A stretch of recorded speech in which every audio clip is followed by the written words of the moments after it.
Hello friends, welcome back to our channel. ഇന്നും ഒരു recipe video ആണ്. കാളനും ഓലനും ഇല്ലാതെ എന്ത് ഓണസദ്യയാണ്. അപ്പം നമുക്ക് വേഗം അത് എങ്ങനെ എളുപ്പത്തിൽ ഉണ്ടാക്കാമെന്ന് നോക്കാം.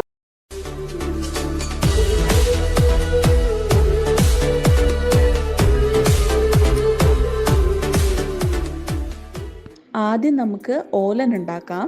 അപ്പം അതിനു വേണ്ടി ഞാനിവിടെ എടുത്തു വച്ചേക്കുന്ന കുമ്പളങ്ങ ഇതേമാതിരത്തെ ഒരു 4 കഷ്ണം ഞാൻ എടുക്കുന്നുണ്ട്. പിന്നെ ഒരു പിടി തേങ്ങ എടുത്തിട്ട് അതിൻ്റെ 1-ാം പാലും 2-ാം പാലും എടുത്തു വെച്ചിട്ടുണ്ട്. കുമ്പളങ്ങ ഏതാണ്ട് ഈ സൈസിൽ അരിഞ്ഞു വെച്ചേക്കുവാണ്. ഒരു 1/4 കപ്പ് 2-ാം പാലിലാണ് നമ്മളിത് വേവിക്കാൻ പോകുന്നത്.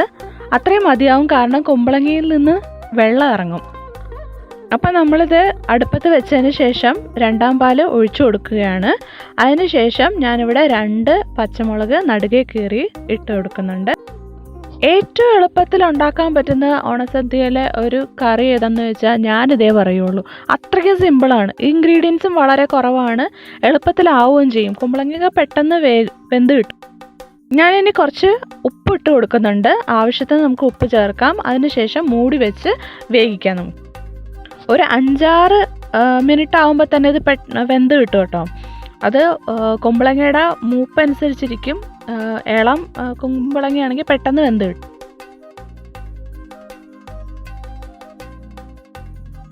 അപ്പോൾ ഇതിവിടെ നന്നായി വെന്തിട്ടുണ്ട്, കണ്ടോ. ഇതിങ്ങനെ ഞെക്കുമ്പോൾ ഉടഞ്ഞു പോകും, അതാണ് ഇതിൻ്റെ പരുവം. ഇനി നമ്മൾ ഇതിലേക്ക് തേങ്ങയുടെ 1-ാം പാല് ചേർത്ത് കൊടുക്കാം. എത്ര അളവിൽ തേങ്ങാപ്പാൽ 1-ാം പാല് ചേർക്കണമെന്ന് ഉദ്ദേശിക്കുന്നത് നമുക്ക് കറി ഏത് കൺസിസ്റ്റൻസിയിൽ വേണമെന്നുള്ളതാണ്. നമുക്ക് കുറച്ച് കറിയായിട്ട് വേണമെങ്കിൽ കുറച്ച് കൂടുതൽ ചേർത്ത് കൊടുക്കാം. ഞാനിവിടെ ഇത്രയാണ്, ഏതാണ്ടൊരു 1/4 ബൗൾ ആണ് ചേർത്ത് കൊടുത്തേക്കുന്നത്. എനിക്ക് ഈ ഒരു കൺസിസ്റ്റൻസിയിൽ മതി, അതുകൊണ്ടാണ്. 1-ാം പാല് ചേർത്തതിന് ശേഷം ഒന്ന് ചൂടായാൽ മാത്രം മതി. അപ്പോൾ അതിന് ശേഷം നമ്മൾ ഇതിലേക്ക് കറിവേപ്പില ചേർത്ത് കൊടുക്കുകയാണ്. നമുക്ക് കറിവേപ്പിലയും കറിയൊക്കെ ഇട്ടൊന്ന് സിങ്ക് ആവാൻ വേണ്ടിയിട്ടൊന്ന് ഇളക്കി കൊടുക്കാം. ഇനി നമുക്ക് ഫ്ലെയിം ഓഫ് ചെയ്യാം കേട്ടോ. ഓഫ് ചെയ്തതിന് ശേഷം നമുക്കൊരു ടേബിൾ സ്പൂൺ പച്ച വെളിച്ചെണ്ണ ചേർത്ത് കൊടുക്കാം. എന്നിട്ട് നമുക്ക് അതൊന്ന് മൂടി വെക്കാം കേട്ടോ. അങ്ങനെ നമ്മുടെ ഓലൻ റെഡി ആയിട്ടുണ്ട്.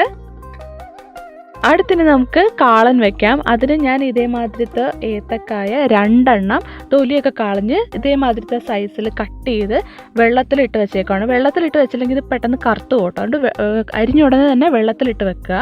ഈ ചട്ടിയിലാണ് നമ്മൾ ഉണ്ടാക്കാൻ പോകുന്നത്. അപ്പോൾ നല്ല ടേസ്റ്റ് ആയിരിക്കും. അപ്പോൾ നമുക്കിതിനെ വേവിച്ചെടുക്കാം. ഇത് ഏതാണ്ട് മുങ്ങിക്കിടക്കുന്ന മാതിരി വെള്ളം വെച്ചാൽ മതി, ജസ്റ്റ് മുങ്ങിക്കിടക്കുന്ന മാതിരി. ഞാൻ ഇതിനകത്ത് ഉപ്പാണ് ഇട്ടത് ആദ്യം. ഇനി നമുക്ക് കുറച്ച് മഞ്ഞൾപ്പൊടി ചേർത്ത് കൊടുക്കാം. കുറച്ച് കൂടുതൽ തന്നെ ചേർക്കാം, കാരണം ഇതിനകത്ത് തേങ്ങ അരച്ചതും തൈരൊക്കെ ആഡ് ചെയ്യുന്നുണ്ട്. അപ്പോൾ അതുകൊണ്ടാണ്. ഇനി ഒരു 1/2 ടീസ്പൂൺ കുരുമുളക് പൊടി ചേർത്ത് കൊടുക്കാം. പിന്നെ ഒരു 1/4 ടീസ്പൂൺ മുളക് പൊടി ചേർത്ത് കൊടുക്കാം. എൻ്റെ ഈ മുളകിന് നല്ല എരിവാണ്, അപ്പോൾ എരിവിനനുസരിച്ച് ചേർത്ത് കൊടുക്കുക. ഇനി ഒരു 1/4 ടീസ്പൂൺ തന്നെ ഉലുവാപ്പൊടിയും ചേർത്ത് കൊടുക്കുക. ഇനി ഇത് നന്നായിട്ട് ഇളക്കി യോജിപ്പിച്ചതിന് ശേഷം മൂടി വെച്ച് വേവിക്കുക.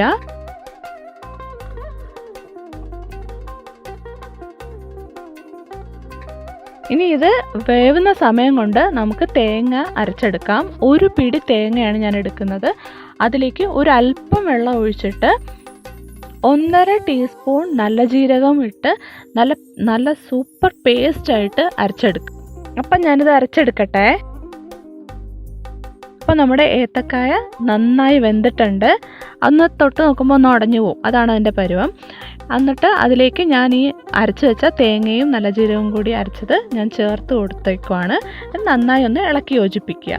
അതിനുശേഷം വീണ്ടും ഒരു 1/4 ടീസ്പൂൺ ഉലുവാപ്പൊടി ആഡ് ചെയ്ത് കൊടുക്കുന്നുണ്ട്. ഇത് വറുത്ത് പൊടിച്ച ഉലുവാപ്പൊടിയാണ്. 1-2 മിനിറ്റ് മൂടി വെച്ച് വേവിക്കുക ഇത്. അതിനുശേഷം നമുക്ക് തൈര് ചേർത്ത് കൊടുക്കാം. അല്പം പുളിയുള്ള തൈരായിരിക്കണം. തൈര് ചേർത്തതിന് ശേഷം നമുക്ക് തീ ഓഫ് ചെയ്യാം കേട്ടോ. തൈരും കറിയായിട്ട് സിങ്ക് ആവാനൊന്ന് ഇളക്കി കൊടുക്കാം. അതിനുശേഷം നമുക്ക് ഇതിൽ താളിച്ച് ചേർത്ത് കൊടുക്കാം. താളിച്ചിട്ടതിന് ശേഷം ഒന്ന് ഇളക്കി യോജിപ്പിച്ചിട്ട് മൂടി വെക്കുക കുറച്ച് നേരം. അപ്പോഴാണ് അതിൻ്റെ ഒരു മണവും ഫ്ലേവറും ഒക്കെ ഇറങ്ങുന്നത്. അങ്ങനെ നമ്മുടെ കാളനും ഓലനും റെഡി ആയിട്ടുണ്ട്. ഭയങ്കര ടേസ്റ്റാണ് കേട്ടോ രണ്ടിനും. എൻ്റെ ഫേവറേറ്റ് കാളനാണ്. ഇത് മാത്രം മതി ചോറുണ്ണാൻ, വേറെ ഒരു കറിയും വേണമെന്നില്ല. പിന്നെ നമ്മൾ സദ്യ ആകുമ്പോൾ കുറച്ച് കൂടുതൽ ഐറ്റംസ് ഉണ്ടാവുമല്ലോ, അപ്പോൾ അതിൻ്റെ കൂട്ടത്തിൽ ഇതും കൂടി ട്രൈ ചെയ്ത് നോക്കുമല്ലേ. അപ്പോൾ ഇത്തവണത്തെ ഓണത്തിന് ഹോംലി സ്റ്റോറീസിൻ്റെ കാളനും ഓലനും ഒക്കെ കൂട്ടി എങ്ങനെയുണ്ടെന്ന് നിങ്ങൾ കമൻറ്റ് ചെയ്യുക. നന്നായിട്ടുണ്ടെങ്കിലും മോശമായിട്ടുണ്ടെങ്കിലും ഒക്കെ കമൻറ്റ് ചെയ്യുക. അപ്പോൾ എല്ലാവർക്കും ഹാപ്പി ഓണം ഇൻ അഡ്വാൻസ്. അപ്പോൾ ഇതായിരുന്നു ഇന്നത്തെ വീഡിയോ. എല്ലാവർക്കും ഇഷ്ടമായെന്ന് വിചാരിക്കുന്നു. Please like, subscribe to our channel. Thank you for watching Homely Stories. Bye bye. Take care.